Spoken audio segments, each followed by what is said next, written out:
Christmas morning. The coffee was still steaming when I opened my banking app. 000.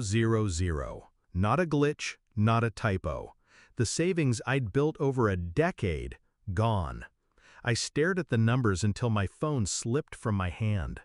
Across the table, my brother raised his mug and smiled like he'd just won something.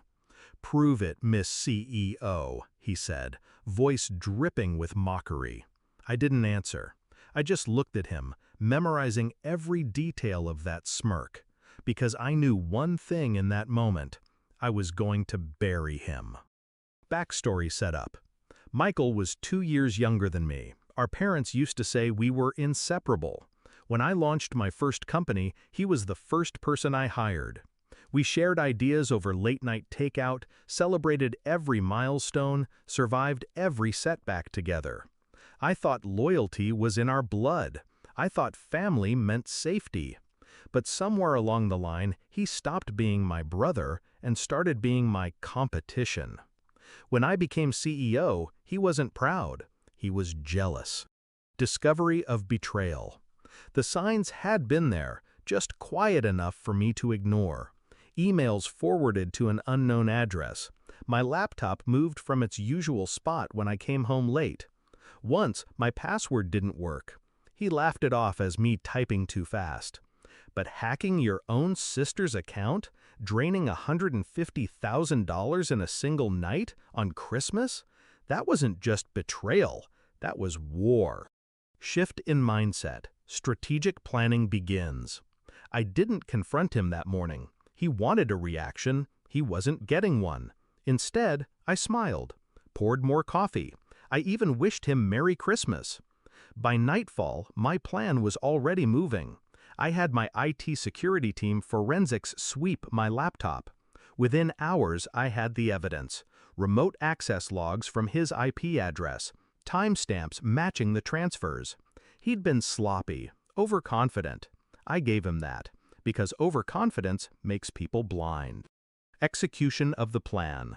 Step 1, freeze his accounts. All of them.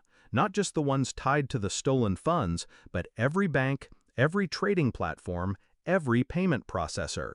Step 2, file a confidential theft and cybercrime report. He wouldn't know until the authorities were ready to knock.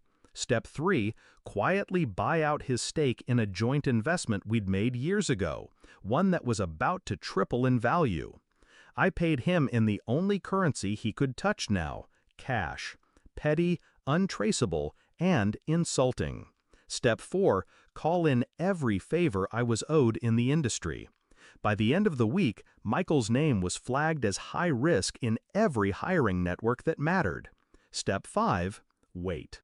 Climax and confrontation. Present moment returns.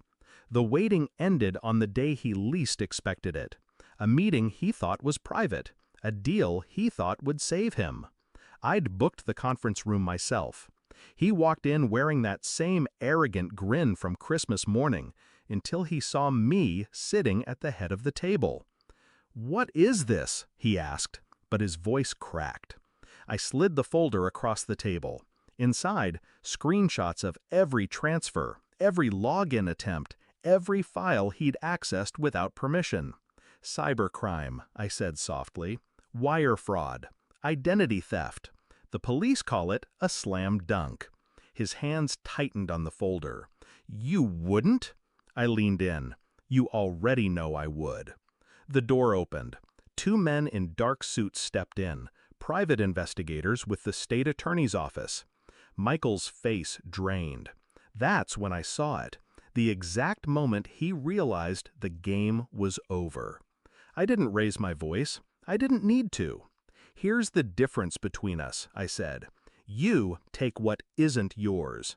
I take everything you think you still have." Resolution and emotional release. By the time they let him out, his accounts were frozen, his assets seized, and his name blacklisted from the industry for good.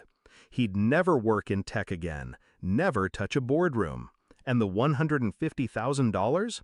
Returned to me with interest from the liquidation of his assets.